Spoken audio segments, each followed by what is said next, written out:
आज की क्लास में एक्सेल में हम फंक्शन टॉपिक को कवर करेंगे। एक्सेल में कई टाइप के फंक्शन होते हैं। फंक्शन को कई कैटेगरी में डिवाइड कर दिया गया है और आज की क्लास में हम मैथमेटिकल फंक्शंस को कवर करेंगे। तो आप देख रहे हैं कि जो फॉर्मूला टैब है, यहाँ पर कई सारे फंक्शंस की लाइब्रेरी दी हुई है जिसमें कुछ कैटेगरी बना के दिया गया है। जैसे ऑटो सम के फंक्शंस हैं, रिसेंटली यूज्ड फंक्शंस हैं, financial, logical, text, date and time, lookup and reference, mathematical और भी एडिशनल कई सारे फंक्शंस इसमें है। यानी कि बहुत सारे फंक्शंस का कलेक्शन है एमएस एक्सेल में। तो इनमें कुछ स्पेशल कैटेगरीज हैं। हर कैटेगरी से हम कम से कम 5-5 फंक्शन को देखेंगे। तो सबसे पहले हम देखते हैं मैथमेटिकल फंक्शन में। मैथमेटिकल फंक्शन में आप देख पा रहे हैं कि कई सारे फंक्शन हैं, लगभग 25 से 30 फंक्शन यहाँ पर आपको दिख रहे हैं। ये सारे के सारे फंक्शंस मैथमेटिकल प्रॉब्लम को सॉल्व करते हैं। हर फंक्शन का एक स्पेशल सिंटैक्स होता है। उसमें आर्ग्यूमेंट जो होते हैं वो यूज़र डिफाइंड होते हैं, यानी कि यूज़र अपनी इच्छा अनुसार उसमें वैल्यू पास कर सकता है। नंबर ऑफ आर्ग्यूमेंट और डेटा टाइप ऑफ आर्ग्यूमेंट ये प्री डिफाइंड होते हैं, यानी कि ये फिक्स होते हैं। उनकी वैल्यू हम अपनी इच्छा अनुसार दे सकते हैं। तो आइए सबसे पहले देखते हैं सम फंक्शन के बारे में। सम सबसे कॉमन फंक्शन है मैथमेटिकल। इसका काम होता है दिए गए रेंज की वैल्यूज़ को सम करना या ऐड करके रिटर्न करना। यहाँ पर आप देखेंगे कि कुछ नोट्स इस तरीके से आपको दिख रहा होगा। मैथमेटिकल फंक्शन में अगर मैं सम फंक्शन के बारे में लिखना चाहूँ तो कुछ इस तरीके से हम लिखेंगे। फंक्शन हमेशा इक्वल टू से स्टार्ट होता है, तो इक्वल टू के साथ फंक्शन को लिखा जाता है और सम फंक्शन के बारे में यहाँ पर कुछ डिस्क्रिप्शन दिया हुआ है। ये फंक्शन जो है टोटल वैल्यू रिटर्न करता है दिए गए रेंज से। ये उसका सिंटैक्स है। अगर आपको सम लिखना है तो इक्वल टू सम, फिर ब्रैकेट ओपन करेंगे आप और ब्रैकेट बंद करेंगे। इसके बीच में आपको वैल्यूज देना है। वैल्यूज आप दो टाइप से दे सकते हैं, या तो कॉमा कॉमा करके वैल्यूज देंगे या फिर कोई रेंज दे सकते हैं, इसलिए ऑब्लिक लिखा हुआ है। तो आप यहाँ पर देख पा रहे हैं कि एक एग्जांपल लिखा है सम 2,4,3, तो आउटपुट आपका आया है 9। इसको हम इसमें करके देख लेते हैं। तो अगर मुझे यहाँ पर लिखना है कोई फंक्शन तो मैं लिखूंगा इक्वल टू सम 2,4,3। तो जब ये फंक्शन को लिख करके मैं एंटर करूंगा तो इसकी वैल्यू कैलकुलेट होकर आउटपुट आ जाएगा 9। और आप यहाँ पर देख पा रहे हैं कि इसका आउटपुट जो है 9 आ रहा है। तो ये जो वैल्यू है वो इस फंक्शन के थ्रू कैलकुलेट होकर आई है। अब आपको ये फंक्शन और उसके आउटपुट, ये जो फंक्शन है उसका आउटपुट कैसे यहाँ पर नोट्स में लिखा गया है, ये क्लियर हो गया होगा। इस तरीके से आप कई सारे फंक्शंस को आसानी से लिख सकते हैं। सारे फंक्शन को लिखने का तरीका यही है कि आप उसका सिंटैक्स, उसका एग्जांपल और उसका आउटपुट जरूर लिखिए और उसको हाईलाइट करिए एक्सेल बॉक्स से। अगला फंक्शन हम देखने जा रहे हैं जिसका नाम है ABS। इस फंक्शन का ये एक मैथमेटिकल फंक्शन है और इसका पूरा नाम है एब्सोल्यूट। ये एब्सोल्यूट वैल्यू रिटर्न करता है।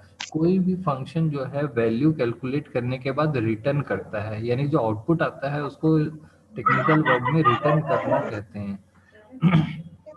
इसका मैकेनिज्म कुछ इस तरीके से होता है कि हम फंक्शन, एक अलग डिफरेंट बॉडी होती है, हम उसको कुछ वैल्यूज देते हैं, वो कैलकुलेट करके हमें वैल्यू रिटर्न कर देता है। तो यहाँ पर हम देखते हैं कि एब्सोल्यूट फंक्शन का जो सिंटेक्स है, और एक चीज आप यहाँ पर देख पा रहे होंगे कि जो फंक्शन है वो केस सेंसिटिव नहीं होता, यानी कैपिटल स्मॉल दोनों में वो वर्क करेगा। आप यहाँ पर देख रहे हैं कि एब्सोल्यूट फंक्शन में आप रेंज या वैल्यू देंगे हाँ, चल तो चल उसकी एब्सोल्यूट वैल्यू चल वो खेल रिटर्न करता है। एब्सोल्यूट वैल्यू का मतलब आपको है कि अगर आप नेगेटिव वैल्यू देंगे तो वो हमेशा पॉजिटिव वैल्यू ही रिटर्न करेगा। तो यहाँ पर आप एग्जांपल में देख रहे हैं कि एब्सोल्यूट में अगर मैं 70 दे रहा हूँ तो आउटपुट में मुझे 70 मिल रहा है, -70 देने पर भी 70 मिल रहा है। तो इसको आप देख सकते हैं एग्जीक्यूट करा करके। मैं यहाँ एक्सेल में जाता हूँ और एब्सोल्यूट फंक्शन यहाँ पर एग्जीक्यूट करूंगा। सम के बदले में लिखूंगा ABS।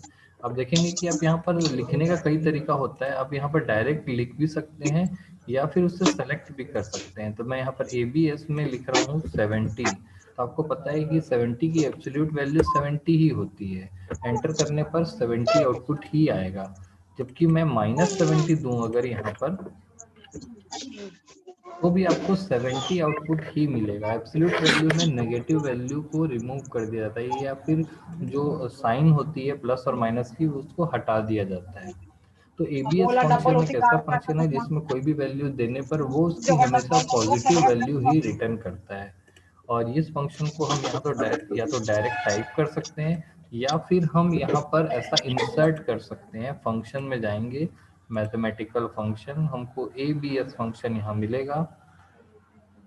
जैसे ही माउस का पॉइंटर उसके ऊपर रखेंगे तो आपको उसका सिंटेक्स यहाँ पर दिखाई दे देगा, और नीचे क्या काम करता है, returns the absolute value of a number without sign, बिना साइन के आपको एब्सोल्यूट वैल्यू रिटर्न की जाती है। तो जब आप इस पर क्लिक करेंगे तो खुद ब खुद वो फंक्शन लिख देगा, और यहाँ पर आर्ग्यूमेंट मांगेगा, आप यहाँ पर दे दीजिए 70 या -70।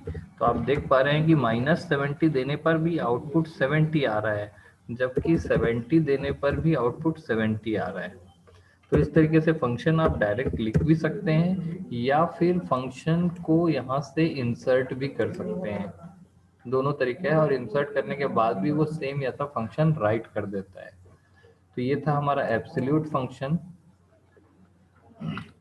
आगे तीसरा एक मैथमेटिकल फंक्शन देखते हैं, सीलिंग। दो मैथमेटिकल फंक्शन होते हैं जो राउंड अप जैसा काम करते हैं, उनको हम एक साथ देख लेते हैं। ये है सीलिंग फंक्शन, और नेक्स्ट है फ्लोर फंक्शन। ये दोनों को हम एक साथ देखते हैं। तो इनको लिखने का तरीका क्या है, इसमें सबसे पहले इसकी कैटेगरी बता दीजिए। यह एक्सेल का एक मैथमेटिकल फंक्शन है जो मैथमेटिकल प्रॉब्लम को सॉल्व करता है, या इंटीजर वैल्यू को राउंड अप करके रिटर्न करता है।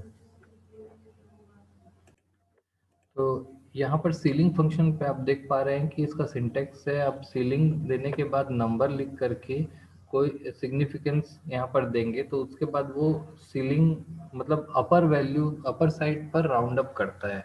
इन दोनों को इस तरीके से समझते हैं हम। सीलिंग में अगर मैं देता हूँ 12.7, तो हमेशा आउटपुट 13 आएगा। अगर आप पॉइंट वाली वैल्यू देते हैं तो हमेशा +1 हो जाता है, यानी कि अपर वाली वैल्यू को वो रिटर्न करता है। अगर मैं इसको इस तरीके से कुछ समझाने की कोशिश करता हूँ कि ये हमारा सीलिंग है और ये फ्लोर है। मतलब जैसे हमारा घर होता है, उसकी छत होती है, और हमारा ये फर्श है। ठीक है, अगर कोई वैल्यू, इसको मैं बोलूँगा मान लीजिए 13, तो यहाँ पर जो वैल्यू होगी वो होगी 12। 12 से 13 के बीच में, यानी किसी भी दो नंबर के बीच में कोई भी वैल्यू होती है। अगर मान लीजिए मैं लिखता हूँ 12.2, तो ये 12 और 13 के बीच में है, तो हमेशा सीलिंग फंक्शन 13 आउटपुट देगा, जबकि फ्लोर फंक्शन हमेशा 12 आउटपुट देगा, हमेशा नीचे की वैल्यू देता है। सीलिंग फंक्शन जो है हमेशा ऊपर की वैल्यू आउटपुट में देगा। तो इस तरीके से इसको आप करके देख सकते हैं। अभी मैं एग्जांपल दिखाऊंगा, आपको क्लियर हो जाएगा। एक्सेल में आते हैं हम, यहाँ पर फंक्शन हम राइट करेंगे सबसे पहले।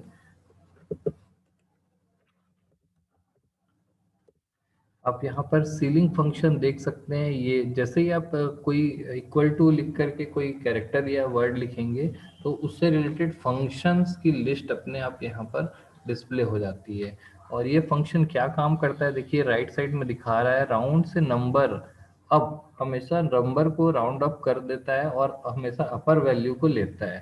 तो यहाँ पर हम सीलिंग फंक्शन, जब मैं इसमें जब क्लिक करूंगा तो सीलिंग फंक्शन को इंसर्ट कर देगा, और यहाँ पर मुझे नंबर को ऐड करने के लिए कहा जा रहा है। तो मैं यहाँ पर एक डेसिमल नंबर ना दे करके डिजिट्स वाले यानी फ्लोटिंग पॉइंट नंबर दे देता हूँ।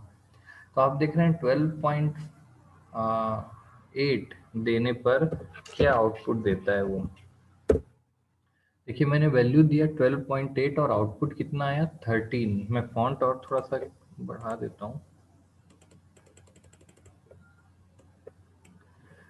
तो आप देख रहे हैं कि मैंने यहाँ पर सीलिंग फंक्शन में लिखा 12.8, तो आउटपुट आया 13। मैं लिखता हूँ 12.1, तो भी आउटपुट 13 ही आएगा। हमेशा राउंड अप करेगा, ये 13 ही करेगा, यानी 12 से अगर पॉइंट 0.0001% भी अधिक होता है तो ये 13 पर जंप कर देगा, सीधा हमेशा अपर वैल्यू पर जंप करता है। तो आप देख रहे हैं कि 13 आउटपुट आ रहा है, जबकि फ्लोर फंक्शन जो होता है वो कितना भी रहे वो हमेशा लोअर वैल्यू पे जंप करेगा। अगर मैं इसको 12.9 करता हूँ तो भी 13 आएगा।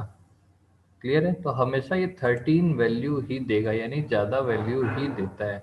यदि आपकी डेसिमल पॉइंट वाली वैल्यू है तो राउंड अप करके उसको अपर वैल्यू में चेंज कर देता है, जबकि आप फ्लोर फंक्शन को देखेंगे तो इसका जस्ट उल्टा होता है, वो लोअर साइड पर जंप करता है। आप फ्लोर फंक्शन को ऐसा टाइप भी कर सकते हैं या फिर ऊपर से इंसर्ट भी कर सकते हैं। मैं फ्लोर फंक्शन लेता हूँ, सेम वैल्यू में देता हूँ 12.1, तो देखिए ये हमेशा 12 पे आएगा, और उसके साथ सिग्निफिकेंस में आप 1 दे सकते हैं, तो ये हमेशा 12 आता है। अगर मैं 12.9 देता हूँ तो भी ये 12 ही आएगा, क्योंकि राउंड अप करने के बाद ये हमेशा लोअर साइड की वैल्यू ही लोअर साइड वैल्यू पर ही जंप करेगा। तो दोनों फंक्शन में आपको अंतर समझ में आ गया होगा। मैं अब दोनों फंक्शन को एक साथ यहाँ पर इम्प्लीमेंट करके दिखा देता हूँ कि दोनों फंक्शन किस तरीके से काम करेंगे। यहाँ पर जो फंक्शन लगा है फ्लोर है, और यहाँ पर जो फंक्शन लगेगा वो हम लगाएंगे सीलिंग।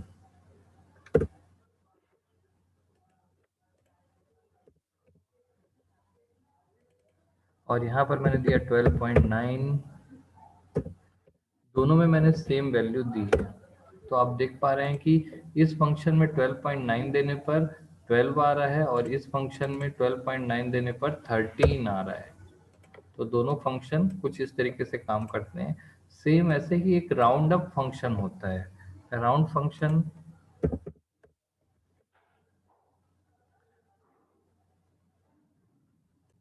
आप यहाँ पर देख पा रहे होंगे कि इनपुट फंक्शन जो है आपका 0.5 से बड़ा होता है तो राउंड अप फंक्शन सीलिंग जैसा काम करता है, जबकि 5 से छोटा होने पर ये जो है ये फ्लोर जैसा काम करता है। एक इस तरीके से तीनों फंक्शंस को हमने यहाँ पर देखा। अब यहाँ पर हम देख पा रहे हैं कि राउंड अप में जैसे मैं यहाँ पर जो सेकंड आर्ग्यूमेंट होता है इसमें मैं 1 दे देता हूँ तो क्या होता है, 1 देने पर जो आउटपुट है वो आपको कुछ इस तरीके से दिखाई देगा, एक डिजिट तक राउंड अप कर देगा। यानी कि अगर मैं इसको कुछ इस तरीके से लिखता हूँ, मैं लिखता हूँ 5 6 7 5 6 7। ध्यान से देखिए कि मेरा जो यहाँ पर जो इनपुट है उसमें कई सारे डिजिट्स हैं डेसिमल के बाद, लेकिन राउंड अप में अगर मैं 0 लिखता हूँ सेकेंड आर्ग्यूमेंट, तो यहाँ पर डेसिमल के बाद एक भी नंबर नहीं आता है, 0 नंबर आ रहे हैं। यानी कि अगर ये 5 है तो यहाँ पर 7 हो जा रहा है, और यहाँ पर डेसिमल के बाद एक भी नंबर नहीं है। और यहाँ पर अगर 3 है तो यहाँ का जो ये नंबर जो छोटा है इसकी वजह से ये सारे नंबर हटा दिए जा रहे हैं और राउंड अप करके 6 कर दिया जा रहा है। लेकिन अगर मैं इस फंक्शन पर अगर 2 लिख देता हूँ तो देखिए डेसिमल के बाद मेरे पास 2 डिजिट आएंगे, और ये 4.0 होने की वजह से 4 दिखा रहा है आपको। क्लियर है? वैसे ही आप यहाँ पर अगर कोई इनपुट चेंज कर दीजिए, जैसे मैं यहाँ पर लिखता हूँ, तो ये आपको 2 डिजिट तक जो है आपका कैलकुलेशन करेगा और दोनों को राउंड अप करेगा। यहाँ पर 8 5 है तो इन 2 डिजिट्स को राउंड अप करके उसने क्या कर दिया, 5 को इधर ऐड कर दिया और ये 9 कर दिया इसको। तो इस तरीके से जो सेकंड आर्ग्यूमेंट होता है उसमें डेसिमल के साथ भी हम वर्क कर सकते हैं सेकंड आर्ग्यूमेंट में। क्लियर है? यहाँ पर फ्लोर फंक्शन आप देख पा रहे हैं कि 12.7 देने पर 12 आ रहा है। इसी तरीके से राउंड अप फंक्शन भी होता है, राउंड फंक्शन भी होता है, इसमें 12.7 देने पर sir voice is not clear. Sir voice break हो रही है।